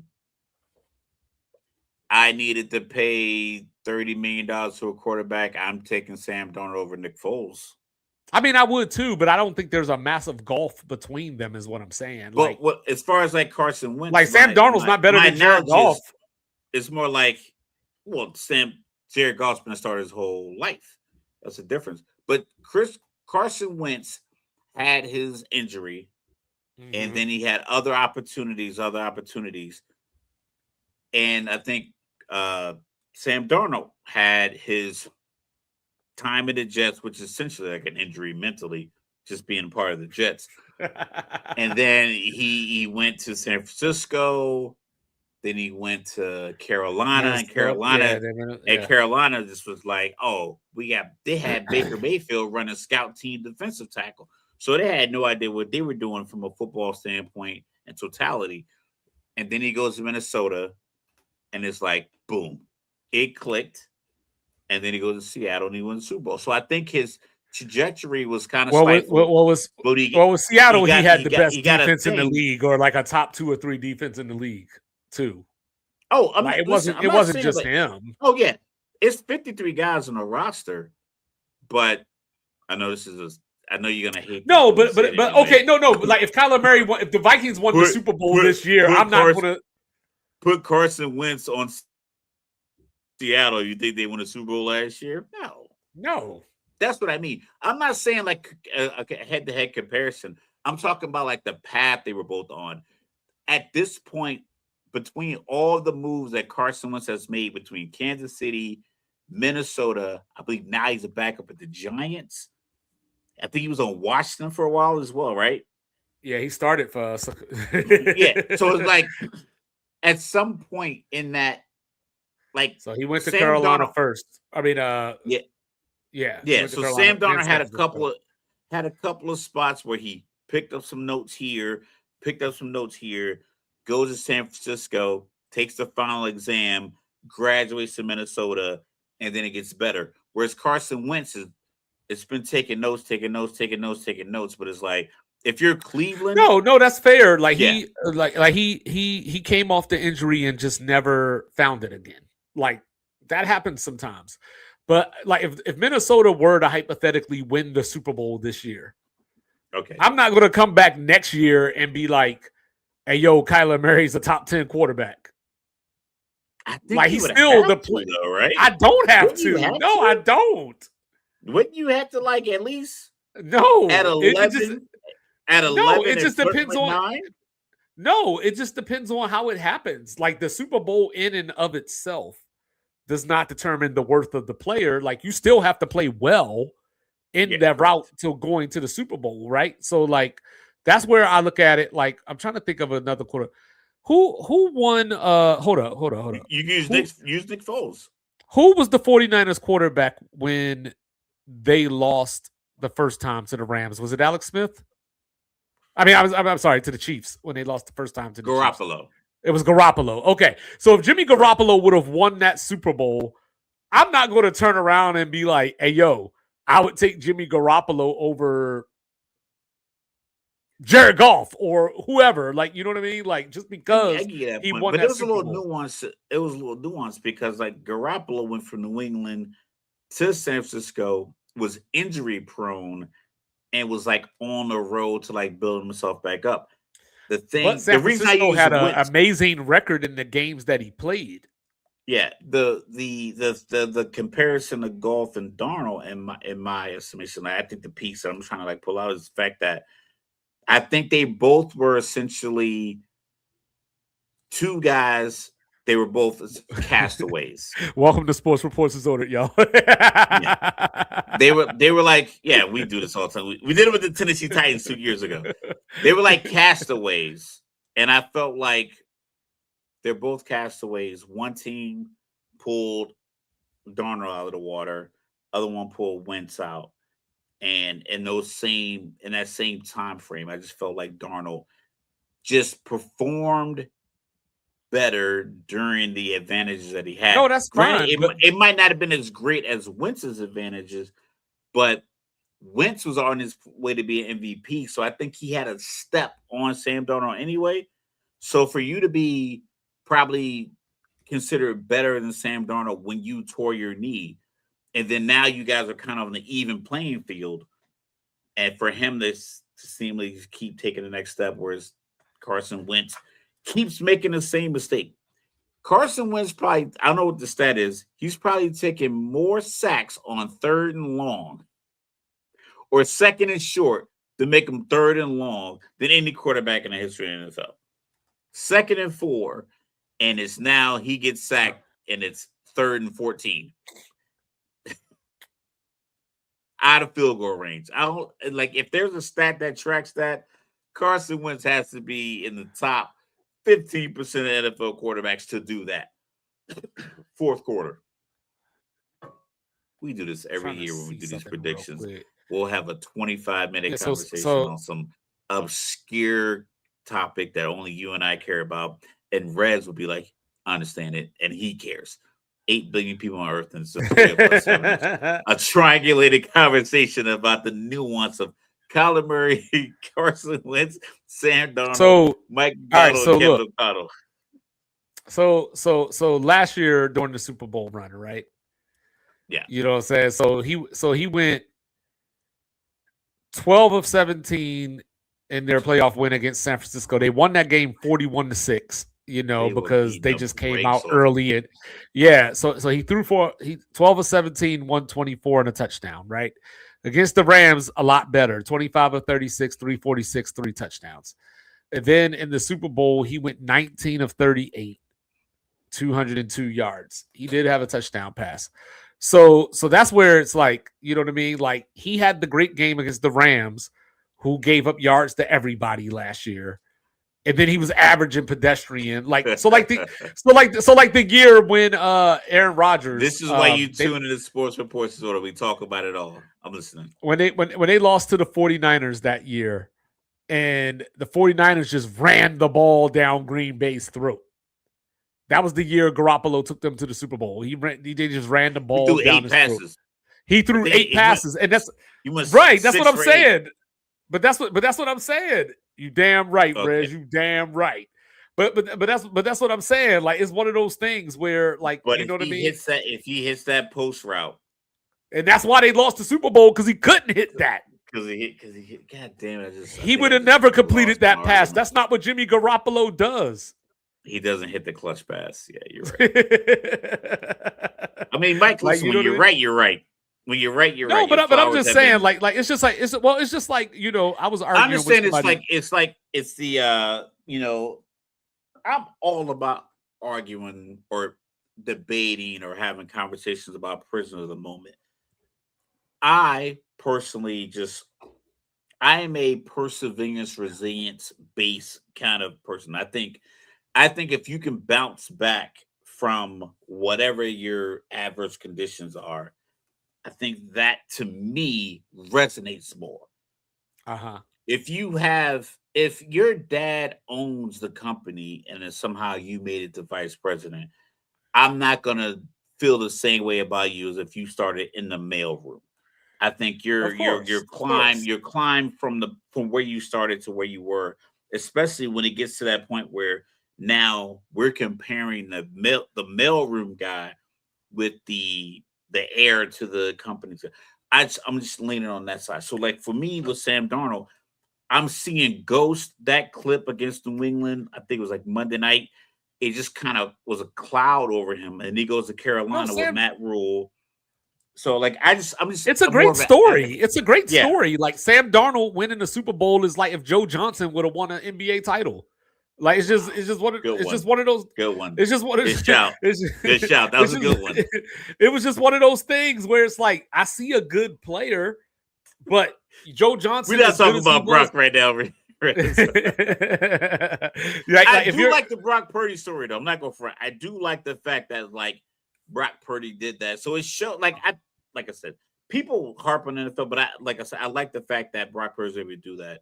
But like how you said with Sam Darnold, but yeah, sorry. Well, yeah, like a lot of times, like, these quarterbacks, they have moments, but their teams sometimes win in spite of them. You know what I mean? Seattle's defense was good enough that no, you can't put Carson Wentz there and they win a Super Bowl. But if you'd have put, say, I'm trying to think of somebody that would make sense because I don't want to be hyperbolic here.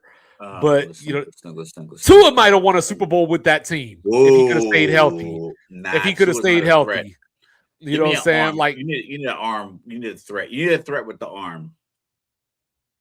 You need like a real like a guy who could really like CJ Stroud. CJ Stroud probably could have won a Super Bowl with that team. Yes. Yeah.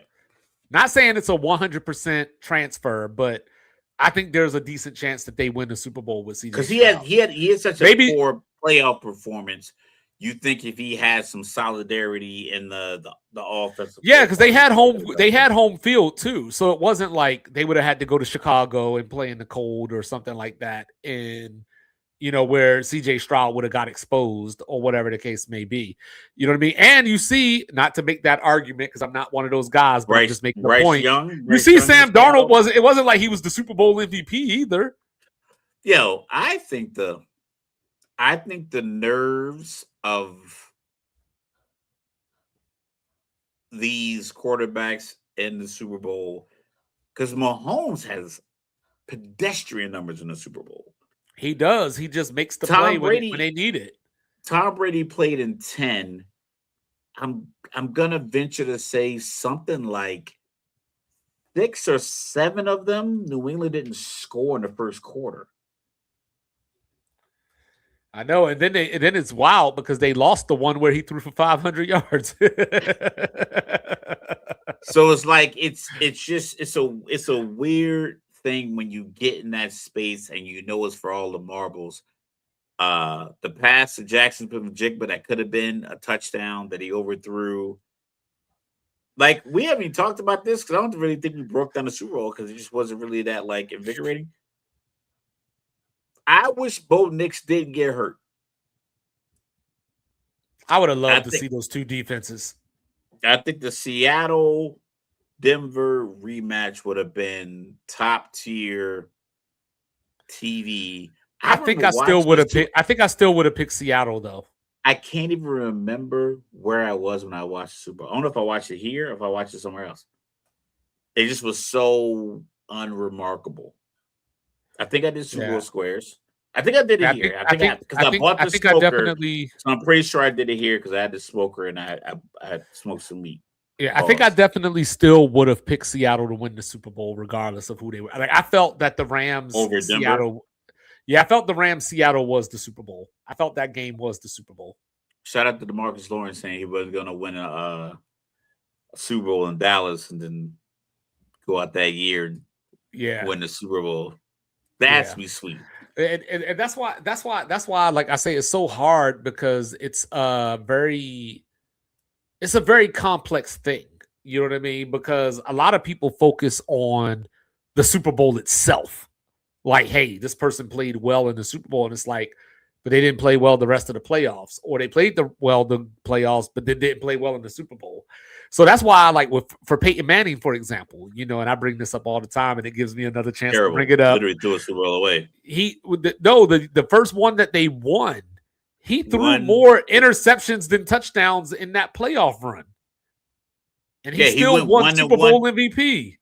Yeah, he went one. I think he might have been under 200 yards passing. The Reggie Wayne getting open in the rain was. I think he went. Dominic Rhodes should have been the MVP of that Super Bowl, and he threw like going into the Super Bowl. It was something like 3 touchdowns and 7 interceptions. You know what I mean? So it wasn't even close.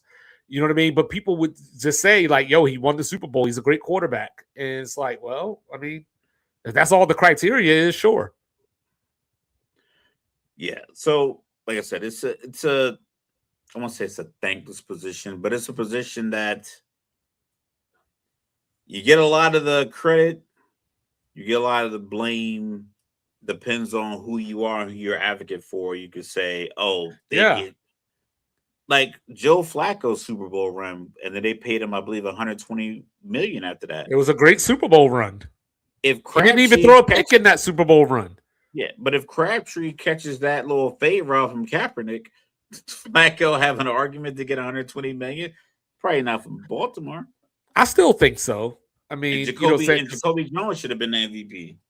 Like I still think so. You know what I mean? And that's where a touchdown reception, the kickoff return, and he had a kickoff return for a touchdown. 109, if I remember correctly. Yeah, he completely shifted the dynamic of that game. We were in Korea. We were deployed. Yeah, that was when the lights went out. Yeah, and the TMO came. Now, was that Beyonce? Yeah, it was Beyonce. Yeah, the lights. Yeah, they're doing all the Illuminati shit. Yeah, the power went out. But yeah, that's just like, and I mean, we'll wrap this up. But like the last couple of days, I've been talking to people about like NBA MVPs, and it's the same thing. Like, you know what I mean? It's just timing, circumstance. Like I was talking about Magic Johnson, and this is a chance for me to get real blasphemous real quick.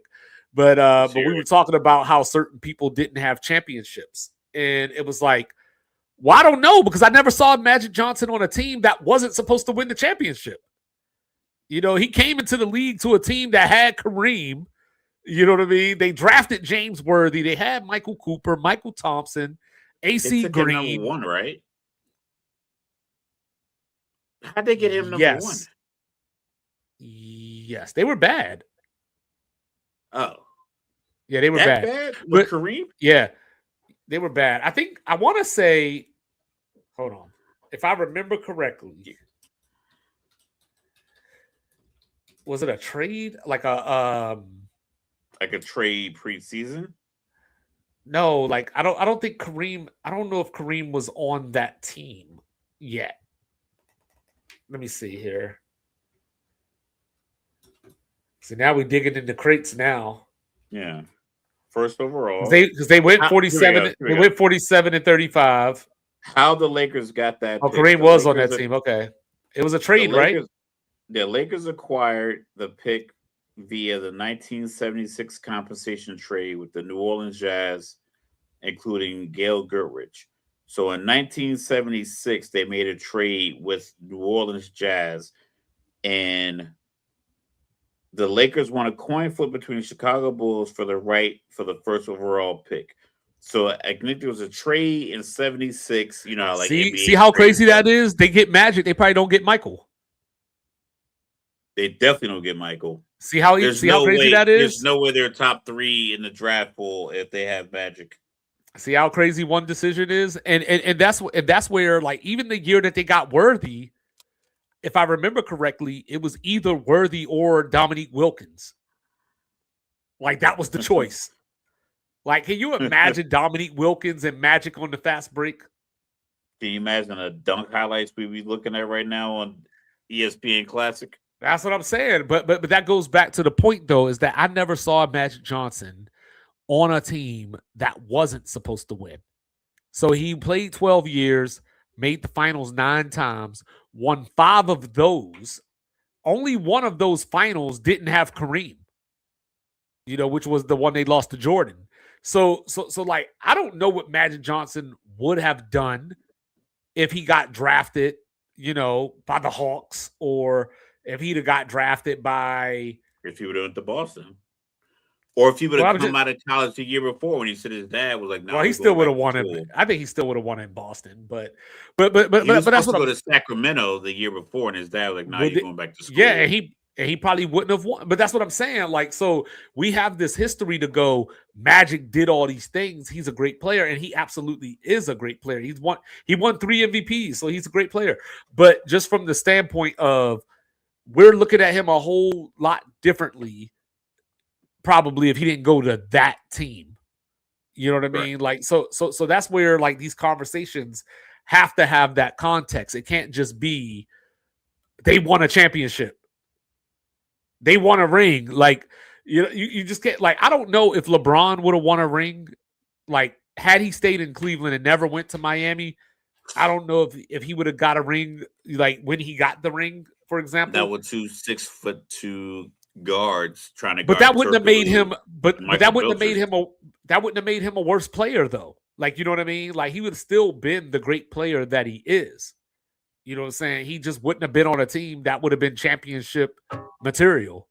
And that's where, like I said, these conversations, that's where that context has to take place, because people just go, "Oh, 1 championship? Great." Or, whatever. Like I was arguing with our guy, Dallas Mike today, saying, he was telling me how Sean Marion won a title without Steve Nash, but Steve Nash didn't win a title with Sean Marion or whatever it was. And it's like, yeah, Steve Nash was, like, literally from getting hip checked into the table away from probably from going to the NBA finals, but they suspended Amari Stoudemire for Game 7. Like, you got to say that. Like, that's a part of the story. Like, but anyway, he is the world famous, world renowned, cool, calm, and collected. He goes by the name of Mr. Logical. He was born in Texas, raised in Virginia, representing everything New Jersey. He even goes back to the New Jersey Knights of the World Football League. Shout out your boy used to own him. Oh, man. Don't bring feelings to a fact fight. Don't do it. And down here in the Alamo, I'm your unorthodox statistician going left so much you thought I was southpaw. Definitely ducking in ways that Ryan Garcia better duck when he sees Connor Ben on September 12th. I go by the name of 2-5. We will be back Friday as we hit the West Side, not just because the Tupac case is going on, but we going to be hitting up the NFC West. You know what I'm saying? Any surprises in that division, you'll have to tune in and find out. This is Sports Reports Disorder. Thank you for your love and your support. We love y'all. Salute to you. Like, review, subscribe, share, rate, do all the free things. Do all the good things. Liquid Death in hand. That means all of you. Say Less, Say More Thursdays, 8:30 Eastern. Check us out everywhere you get your podcasts.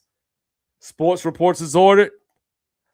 Out. Sports reports, no gimmicks, no clowns. 2-5, Mr. Logical, we run this town. Real talk only, no chasing, no doubt. From the east to the west, it's the order we shout. shout. Mic check, lights flash, game time, stay ready. 2 vets in the zone, keep the pressure real heavy. Big hits, big plays, yeah, we breaking it down. Truth rings in your speakers, every word is the crown. From the north side hustle to that southern flame. Midwest grind, west coast of the game. Sports talk kings, yeah, we wear that crown. Turn it up, let them know it's about to go down.